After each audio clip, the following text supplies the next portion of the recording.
오늘 우리는 하박국 강의 두 번째 시간을 맞이했습니다. 지난 주일 우리가 묵상했던 말씀들을 잠깐 돌아보는 것이 좋겠습니다.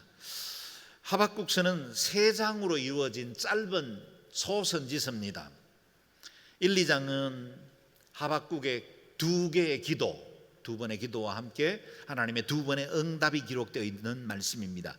그리고 마지막 3장은 하나님의 응답에 대한 하박국의 기도와 찬양으로 이루어져 있습니다. 하박국은 남유다 왕국 말기에 있는 요시야와 여호야김 왕이 재위하던 때 활동하던 선지자였습니다. 시대적으로는 굉장히 암울하고 위기 가운데 있었습니다. 하나님의 뜻대로 나라를 통치해 보려고 애쓰던 의로운 왕 요시야는 애국과의 전투에서 불의의 전사를 하게 되고, 이집트와 바벨론은 세력을 확정해 나가면서 그 중간에 끼어 있는 유다 땅을 마치 자신의 마당처럼 짓밟으며 오가는 동안 유다는 큰 고통, 착취와 수탈을 당하고 있었습니다. 또한 유다 땅 그 자신들은 불의가 가득하고 죄악과 파괴, 폭력이 눈앞에서 버젓이 벌어지고 있는 세상이 되었습니다. 크고 작은 갈등과 불의가 계속되고 있던 때였습니다. 하박국은 이 불의와 부조리한 세상을 끌어안고 하나님 앞에 기도하는 선지자였습니다. 그의 질문은 두 개의 의문형 단어로 이루어져 있습니다. 언제까지, 그리고 왜? 라는 이 의문형 질문을 통해서 지금 우리가 이 당한 이 모든 상황들을 향하신 하나님의 뜻은 무엇인지를 물으며 나아가는 것입니다. 우리도 어렵고 힘든 상황이 주어지면 이렇게 묻지 않습니까? 하나님 언제까지입니까? 또 내가 당한 일들, 이해할 수 없는 상황을 만나면 왜 이런 일이 일어납니까? 고난에 직면한 인간들의 철학적 질문이기도 하죠. 저마다 크고 작은 어려운 일들을 겪으면 우리는 언제까지, 왜? 이런 질문으로 하나님 앞에 나아가게 됩니다. 그런데 그 무엇보다 하박국의 마음을 무겁게 한 것은 하나님께서 어떻게 이러한 불의한 세상을 방치하듯이 보고만 계시느냐 하는 겁니다.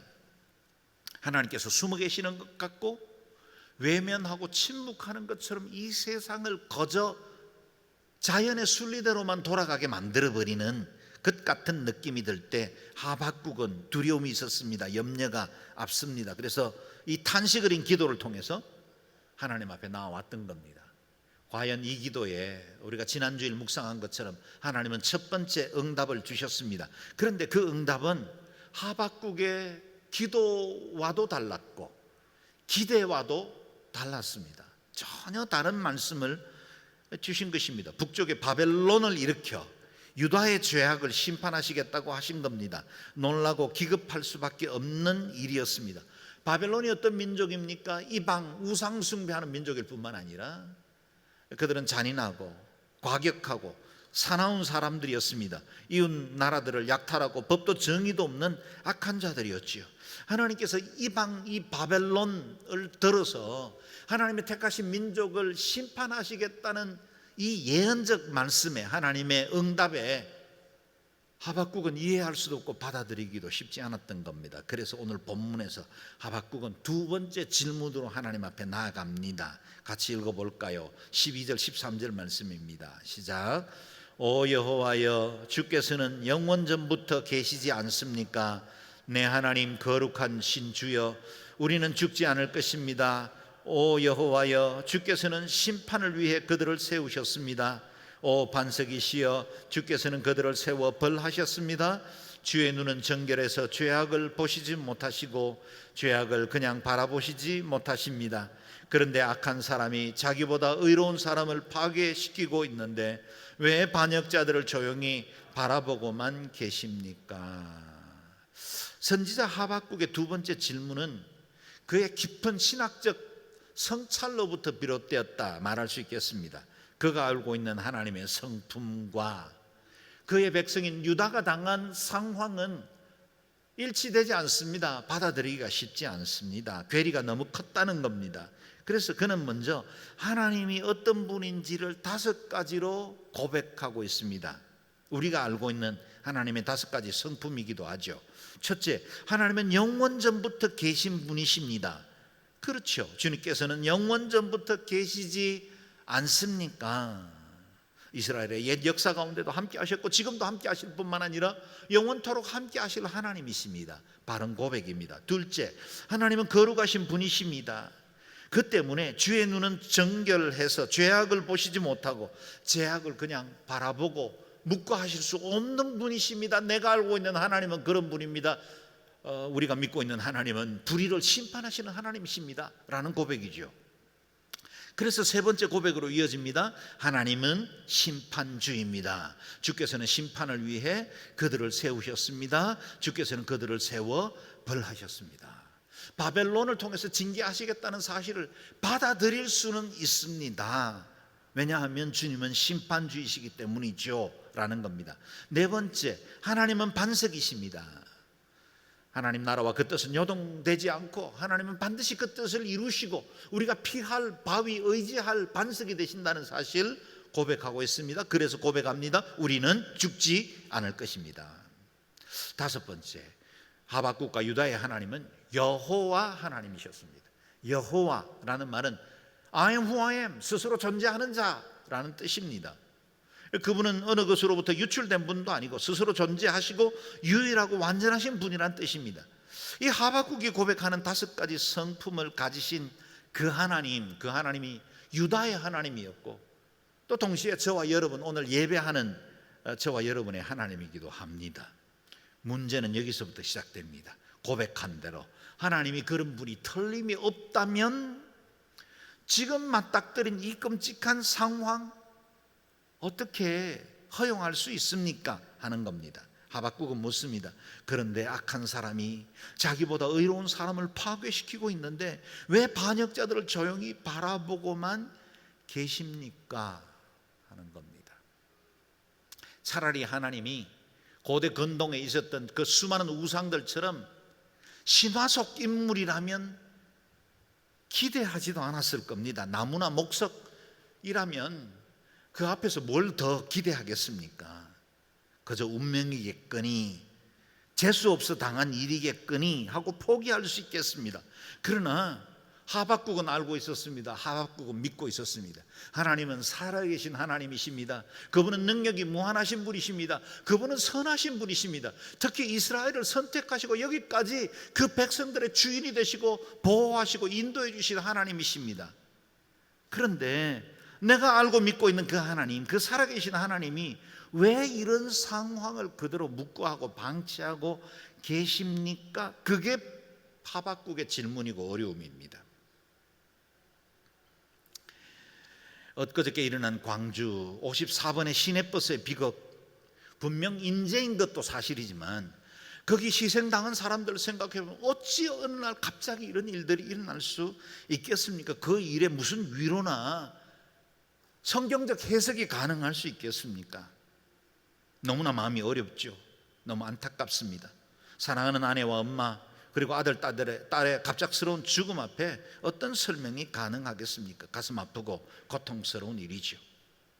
우리에게 이런 큰 일은 아닐지라도 우리의 삶 속에도 크고 작은 이해되지 않는 일들, 언제까지, 왜? 라고 묻고 싶어하는 일들은 계속해서 벌어지고 있죠. 그렇게 신실하게 주를 섬기던 이에게 왜 그 같은 사고를 허락하셨을까요? 왜 하나님 경외하고 주님 앞에 예배하기를 그렇게 기뻐하던 이에게 왜 암이 발병했을까요? 파킨슨스 병은 왜 일어났을까요? 어느 날 갑자기 왜 치매는 왔을까요? 여러 가지 우리의 삶의 배경이나 유전적 요인들 없지 않을 겁니다. 그러나 그런 상황들을 만날 때 우리는 늘 묻습니다. 하나님 왜 이런 일들이 일어납니까? 언제까지 이 고통의 시간들을 견뎌야 합니까? 하박국의 질문이기도 하고 동시에 우리의 의문이기도 하죠. 하나님께서 우리의 삶을 외면하는 것일까? 우리의 기도를 못 들으신 것일까? 그럴 리가 없다는 걸 우리는 잘 알고 믿고 있기 때문에 우리 속에 혼란스러운 것도 사실입니다. 하박국은 계속해서 그들에게 주어진 이 예언적 상황, 이 기가 막힌 현실들을 이렇게 묘사하고 있습니다. 14절에서 17절 말씀인데요, 같이 읽어보겠습니다. 시작. 주께서는 사람을 바다의 물고기처럼 만드셨고 다스리는 이가 없는 기어다니는 생물처럼 만드셨습니다. 그는 갈고리로 그들 모두를 낚아 올리고 그물로 끌어올리며 어망 안에 모아 담고는 즐거워하고 기뻐합니다. 그리고 자기 그물에다 제물을 바치고 자기 어망에다 분향을 합니다. 잡아들인 것이 많고 그들의 음식이 풍성하게 됐기 때문입니다. 이렇게 그들이 그물을 비우고 계속 무자비하게 민족들을 죽여도 됩니까? 장차 바벨론이 유다를 어떻게 짓밟을 것인지에 대해서 예언자는 미리 환상적으로 알고 있었기 때문에 그 일에 대해서 고통스럽게 고백하고 탄원하는 것입니다. 강력하고 날랜 기마병을 앞세워 침략한 바벨론은 마치 그물로 물고기를 걷어올리듯이 저인만 그물로 끌어올리면 거기 있는 물고기들이 다 무기력하게 다 잡혀 올라가는 것처럼 유다 왕국을 그렇게 삼키고 독수리가 먹이를 채워 올라가듯이 갈고리로 그 백성들을 낚아채 갑니다. 유다는 이빨 없는 생물들처럼 저항 한번 해보지도 못한 채 기어달리는 벌레들처럼 맥없이 당하기만 해야만 했습니다.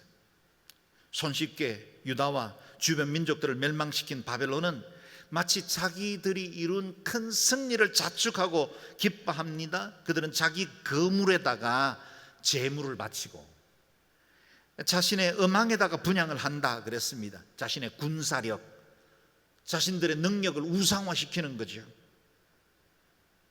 그것을 절대화시키려고 하고 있습니다. 이와 같은 정복 야욕을 계속해서 키워나가는 이 바벨론의 세력 앞에 그것을 지켜야 보기만 해야만 하는 이 하박국은 외치듯이 묻고 있는 것입니다. 이렇게 그들이 그물을 비우고 계속 무자비하게 민족들을 죽여도 됩니까? 아마 우리 예배하는 성도들 중에도 그 같은 아픔으로 하나님 앞에 묻고 싶은 시간들이 있을 겁니다. 오늘 그 아픔을 가지고 나온 분들도 있을 겁니다.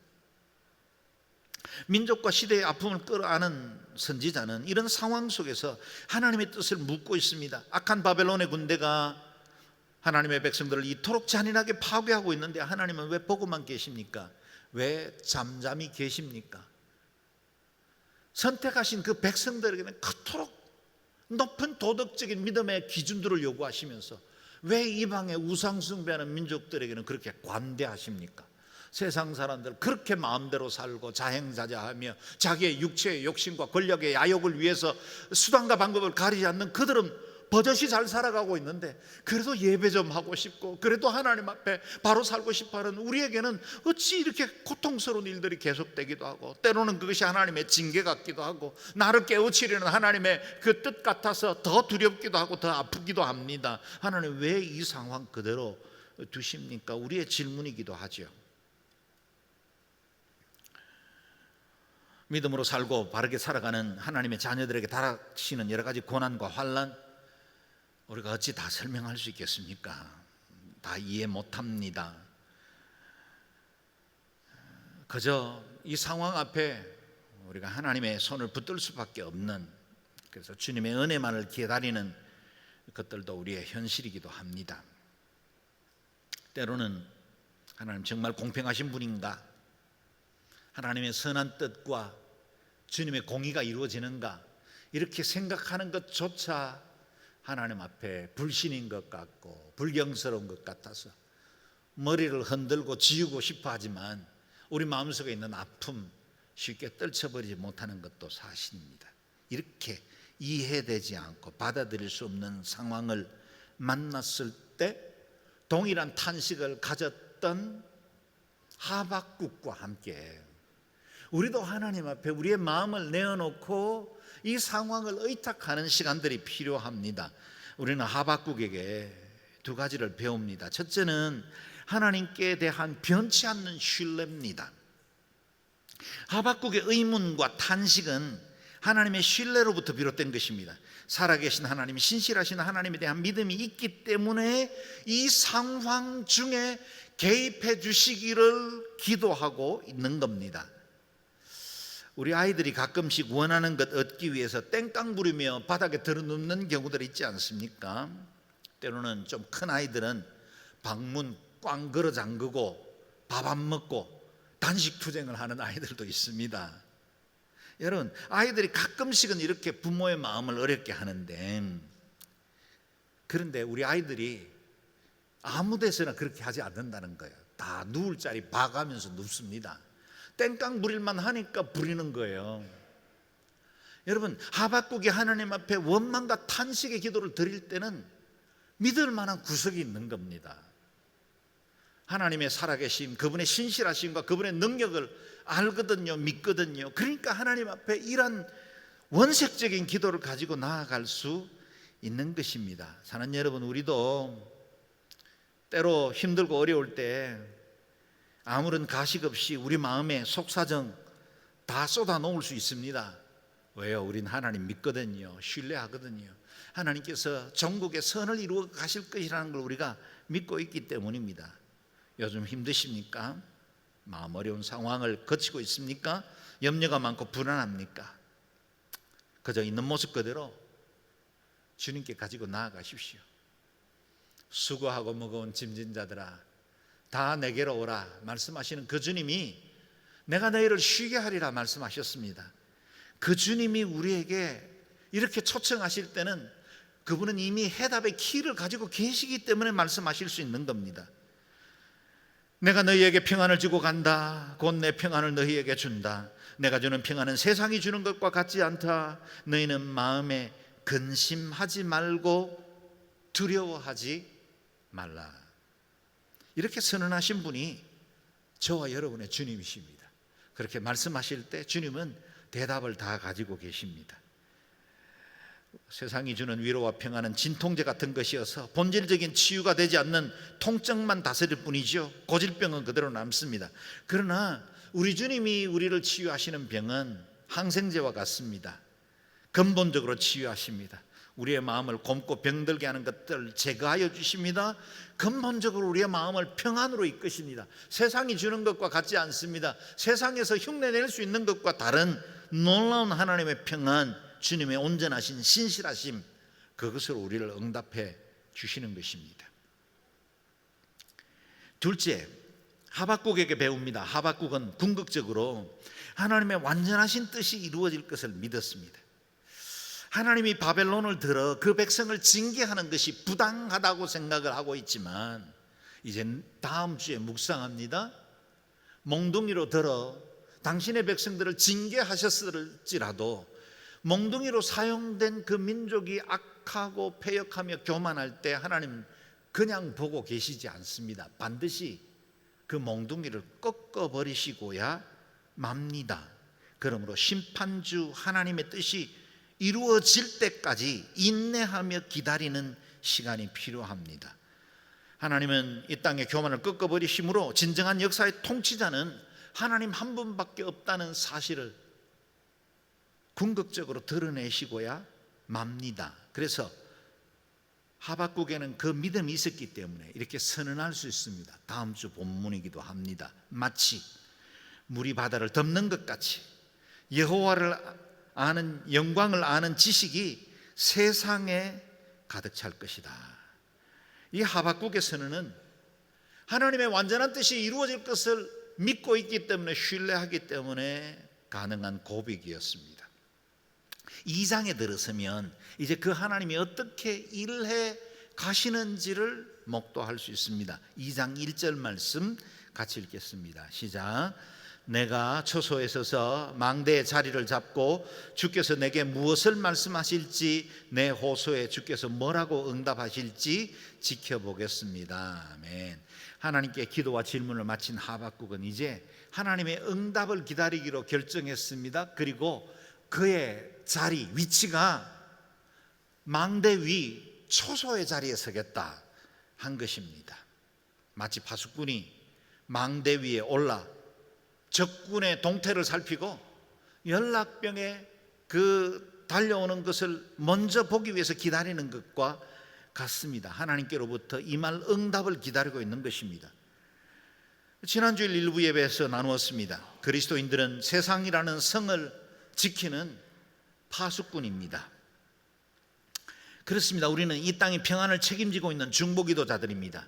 파수꾼이 서야 할 위치는 성벽 위 망대여야 합니다. 보급창고 주변이나 얼쩡거리고 침상 위에 누워있으면 파수꾼의 사명 감당할 수 없습니다.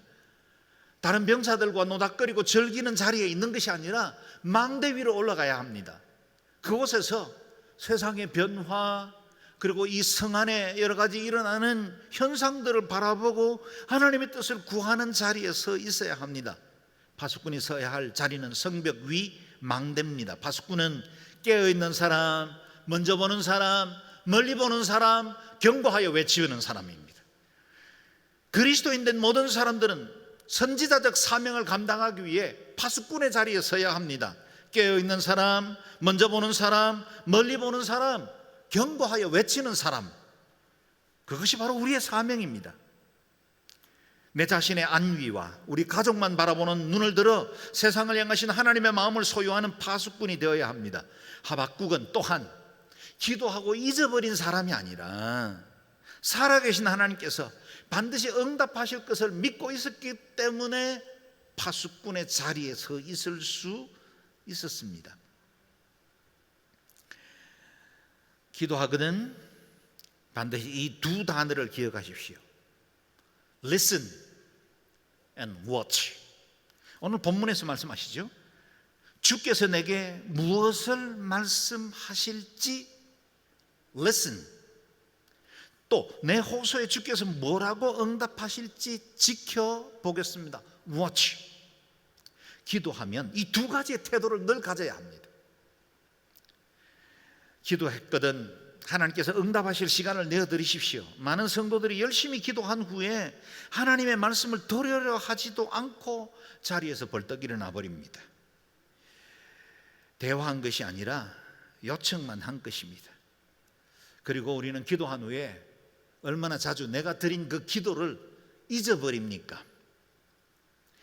하늘나라에는 그 운영되는 분식물 센터에 가보면 찾아가지 않는 물건들이 쌓이고 쌓여 있답니다. 성도들이 기도하고 찾아가지 않아서 쌓인 물건들입니다. 물건은 주문만 하고 송금한 이후에 정작 물건을 찾아가지 않는 거예요. 만약에 우리가 그같이 어떤 물건을 구입한다면 얼마나 손해입니까? 얼마나 안타까운 일입니까?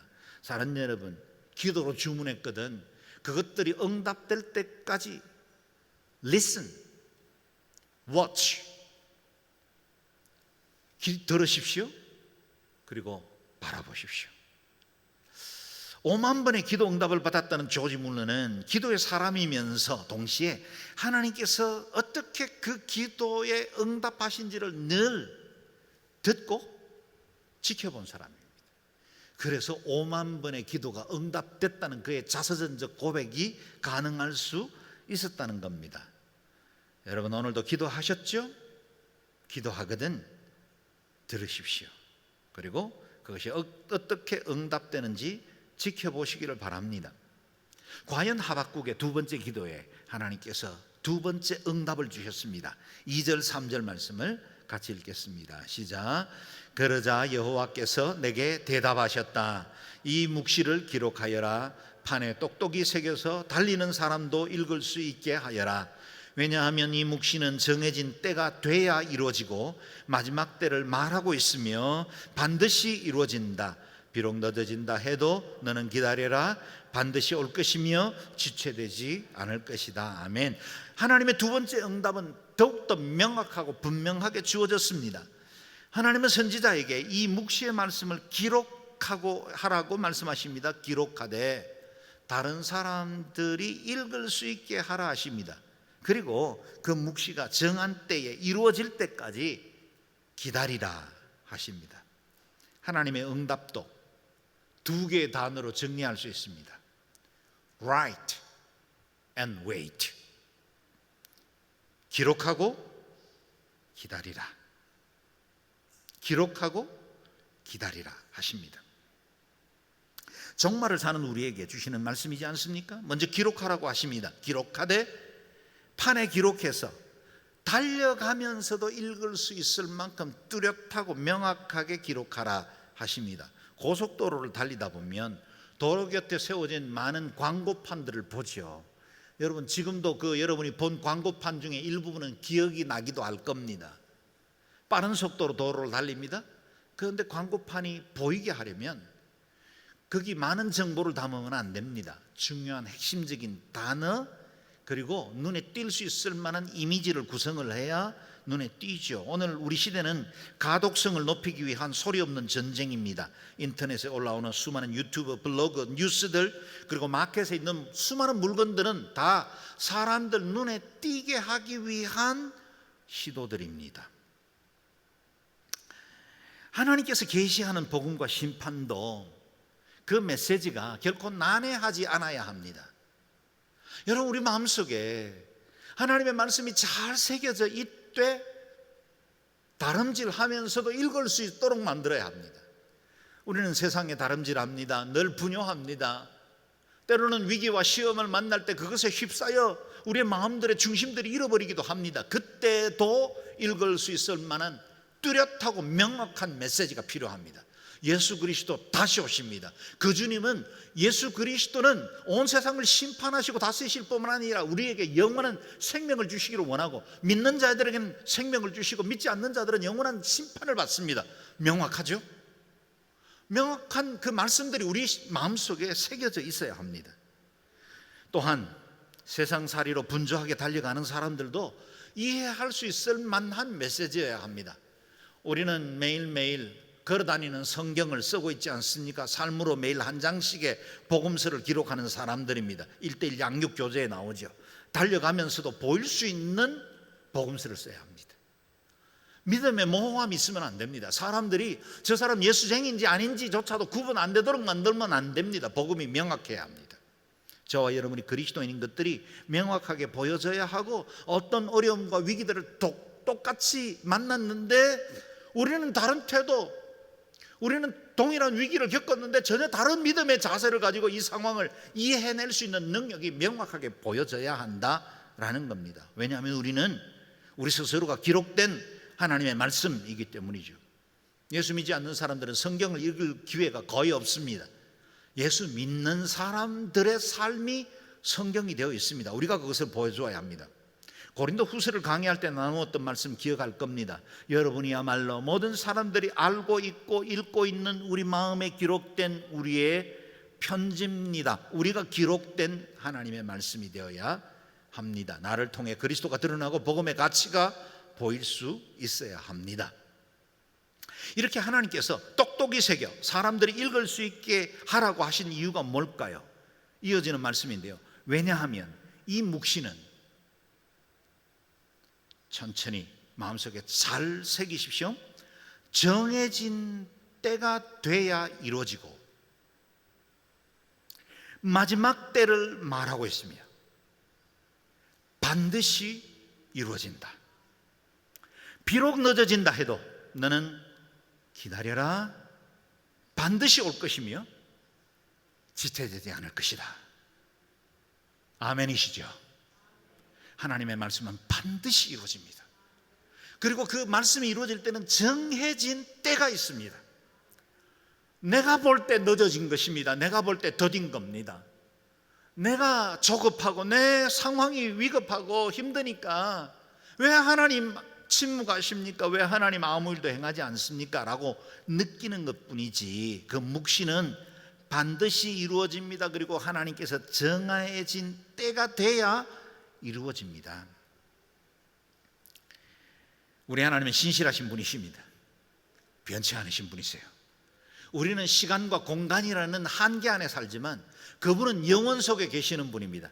우리가 지금 걸어가고 있는 이 시간과 공간이라는 건 그분의 영원의 일부분입니다. 다시 말하면 하나님은 영원하신 분이시기 때문에 그분의 사건과 역사 속에 개입하시는 일은 언제든지 일어날 수 있고 그리고 그 시간은 하나님의 정해진 때에 이루어집니다. 그래서 시간과 공간의 한계를 따라서 살아가는 우리가 가져야 할 태도, 말씀하시죠? 비록 늦어진다 해도 너는 기다려라. Wait. 반드시 성취될 것이라는 사실을 전제하고 기다리라는 겁니다.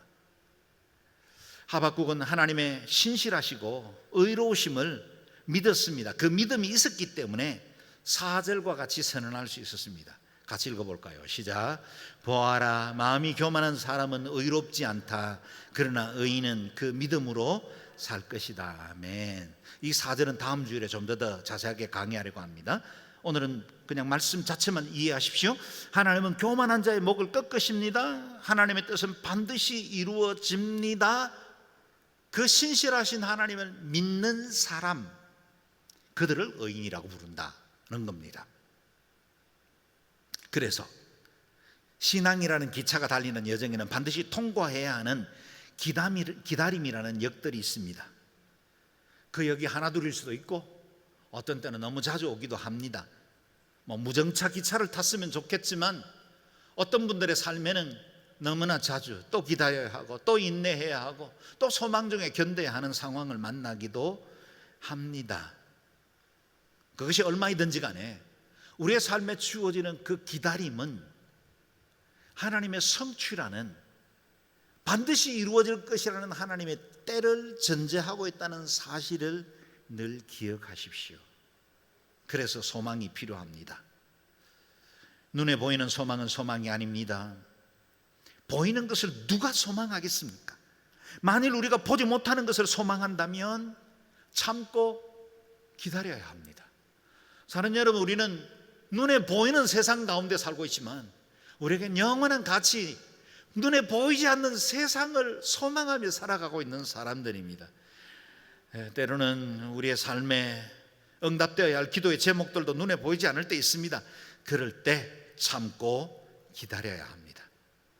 만일 하나님의 뜻이 온전히 성취되는 복된 날을 소망한다면 참고 기다려야 합니다. Wait. 그건 팬데믹 시대를 살아가는, 이 땅의 현실적인 어려움을 매일매일 경험하며 살아가야 하는 우리 성도들의 삶의 중요한 덕목입니다.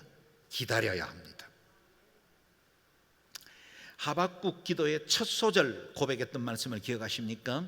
내 하나님 거룩하신 주여, 우리는 죽지 않을 겁니다. 멸망의 그림자가 서서히 유다를 뒤덮고 있는 바로 그때도 하박국은 신실하신 하나님을 믿고 있기 때문에 선언하는 것입니다. 우리는 죽지 않을 것입니다. 현실적으로는 죽을 것 같은 상황입니다. 현실적으로는 아무것도 보이지 않습니다. 미래가 한 치 앞도 보이지 않습니다. 그러나 하박국은 지금까지 이스라엘을 붙드시고 그렇게 범죄하고 그렇게 불순종하고 그렇게 우상 숭배하던 하나님을 끝까지 포기하지 아니하시고, 때로는 징계하셨지만 돌이키시고 때로는 채찍질하셨지만 치유하시고 회복시켜 주신 그 하나님, 유다의 하나님, 이스라엘의 하나님을 믿었던 겁니다. 그래서 그는 믿음의 노래를 부릅니다. 그분의 진노는 잠깐이요 그분의 은총은 영원합니다. 밤새 울었더라도 아침이면 기쁨이 찾아옵니다. 아멘. 이게 바로 저와 여러분의 고백이 될 수 있기를 바랍니다. 하나님은 다시 용서하시고 회복시키시고 이스라엘을 온전케 하셨을 뿐만 아니라 2000년 방황하던 이스라엘 민족을 새로운 현대 이스라엘 국가로 세워나갈 수 있도록 소망을 주셨습니다. 사랑하는 여러분, 우리는 죽지 않습니다. 망하지 않습니다. 저와 여러분은 승리가 보장되어 있습니다. 우리의 인생의 결론은 이미 성경에 결정나 있어요. 사도 요한을 통해서 미리 보았던 그 하늘나라의 그 영광과 거룩함이 저와 여러분의 결론입니다. 그러므로 과정 중에 경험하는 크고 작은 어려운 일들에 대해서 두려워하지 마십시오. 마음판에 기록하십시오. 하나님 말씀 견고하게 붙드십시오. 그리고 소망 중에 기다리십시오. 우리를 통해서 영광 받으시고 하나님의 은혜와 그 영광을 드러내실 그 하나님을 찬양하는 중에 승리하는 복된 삶이 되시기를 주의 이름으로 축원합니다. 아멘. 기도하겠습니다. 기도할 때 하나님, 우리가 기도합니다. 우리의 마음속에 하나님의 말씀이 잘 기록되게 도와주시고 주님의 뜻 이루어질 때까지 소망 중에 승리하는 저희들 되게 도와주옵소서. 하나님의 은혜를 굳게 붙들게 하시옵소서. 특별히 우리 주변에도 여러 가지 어려운 일 겪고 있는 분들이 있죠. 암 투병하는 분들이 있습니다. 또 어려운 사고로 인해서 뇌 기능들이 회복돼야 할 분이 있습니다. 파킨슨氏병으로, 또 치매로, 또 우울증으로, 불면증으로, 공황장애로 어려워하는 성도들이 있습니다. 하나님 회복시켜 주시옵소서. 주의 언약을 붙들고 이 모든 위기들을 잘 이겨나가게 하시고 기필코 승리케 하시고 이 모든 어려움과 시험들이 간증의 제목으로 변화시켜 나가실 그 하나님의 은혜를 붙들고 이겨나갈 수 있도록 은혜를 베풀어 주옵소서. 주의 이름 한번 부르고 같이 기도하겠습니다.